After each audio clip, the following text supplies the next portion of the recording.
Name's Kelvin Murphy, veteran of the United States Army from the years 1965 through 7. Served with the 1st Battalion, 44th Artillery, Charlie Battery, and that was twin 40 Dusters and quad 50 machine guns. I went in the fall of 1966 to Vietnam. We were an experiment because those were anti-aircraft weapons that were used in World War II and Korea. But in Vietnam, we didn't have aircraft to fight. So somebody came up with the idea of using the twin 40 Dusters and quad 50s with ground troops. And we were the first to go over with them. My battery, Charlie Battery, we ended up with the 3rd Marine Division on the DMZ, and we were like convoy escorts.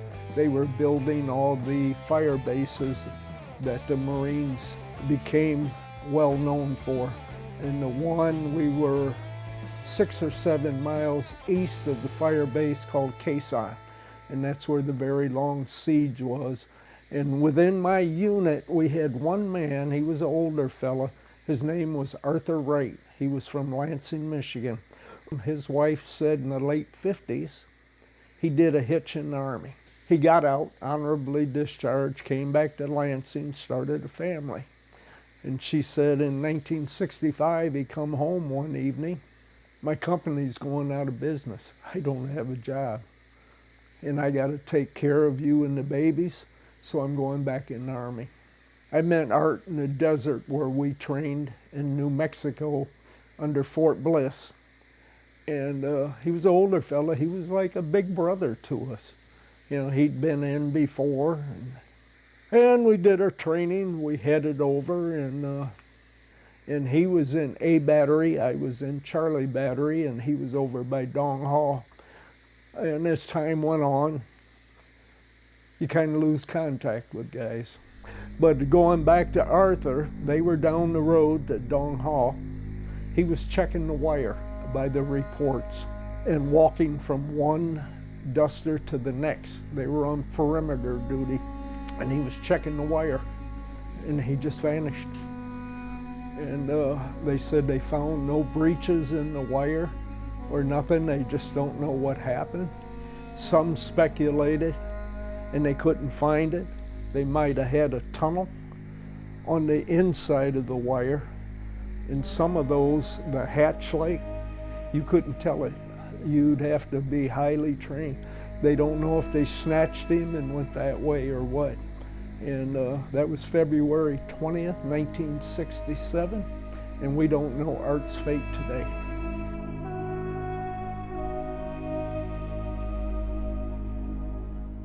Was up for a promotion. I got put on a duster as a temporary squad leader, and waiting for the replacement. They said 48 to 72 hours he'd be there. Then I was going to go back to my original one and take over, and my squad leader was getting promoted, and he was going up to an E6. Well, one night changed everything. It was a rough night at work. I'll just leave it at that. And they just said I wasn't right after that night. And over the years, I found the company commander and asked him, why was I sent out? And he said, we just noticed a change.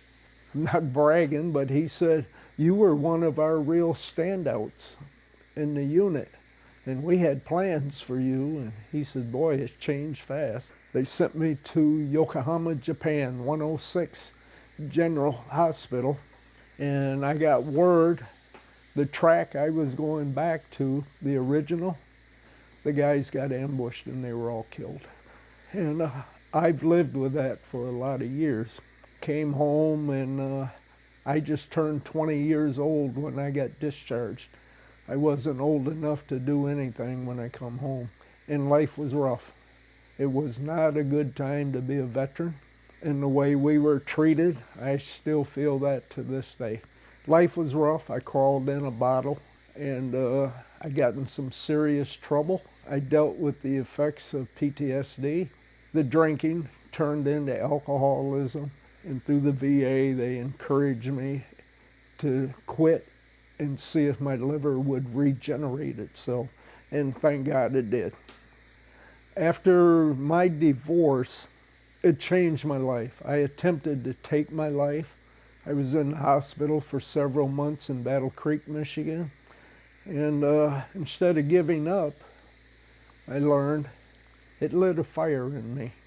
And one was to fight for the disability benefits of veterans. I even went to jail over that issue. I got a 90-day jail sentence, and I did about 12 days and got out, and then started going to Washington and advocating. That led me to other things, and I started with POW MIAs. It seems like we've forgotten them. It just hurt. I think of Art, you know, he was a big guy, but real quiet. Think of him being like in a cage or something. What goes through your mind? Are they coming to get me? When are they going to get here? We're planning this future, and nobody ever comes. But then you go back into other wars. I had relatives that were POWs during the Korean War. How do we honor them? We have POW MIA Recognition Day. I want to do something to help remember them. So I just kind of came up with the idea of a memorial for Michigan POWs and missing in action in Island Park in Mount Pleasant, but have this memorial come from the people of Michigan, and in a way saying thank you for what you had to endure. At the 50-year commemoration of the Vietnam War, they had a ceremony in Lansing. A politician, I'll just leave it at that, was emceeing, and Arthur Wright's wife was there. I said, could you just recognize her, that she's in the audience? And he told me no. And other veterans heard that and got upset. It was embarrassing. 5 or 6 months after that ceremony, Yuva was put in a nursing home. And her daughter Mary was with her, and they called me. This is the last time I talked to the lady. And she thanked me for the work I'd done over the years for the POW MIA and keeping Arthur's name out there. And it haunts me to this day. She said, Calvin, thank you for the work, but nobody cares. And that was the last time I talked to her. She died about 2 days after that. And I'm thinking we let her down. We let her down. And that fire just got bigger under me. Our thinking of honoring every veteran that was a POW or MIA from the Civil War to the present. And it's going to take money. I know it's something that's not going to happen in a year. I won't be here to see it completed, but I just want to plant that seed and just hope it sprouts out and grows. And then donations. And you can send that to the Mount Pleasant POW Memorial Fund to the city of Mount Pleasant. This fall in September, I think it's the 20th, they are setting up a statewide food truck competition. And so much of the percentage will go into that fund. But that's just one of the ideas that have came up, golf scrambles, and we're looking for sponsors. This memorial is yours. This is your gift to those that serve and endured, being a prisoner of war or missing in action, and remember those that died in captivity. And we're having this distinction for the families of those. And this is the gift from the people of the state of Michigan to honor them and remember them.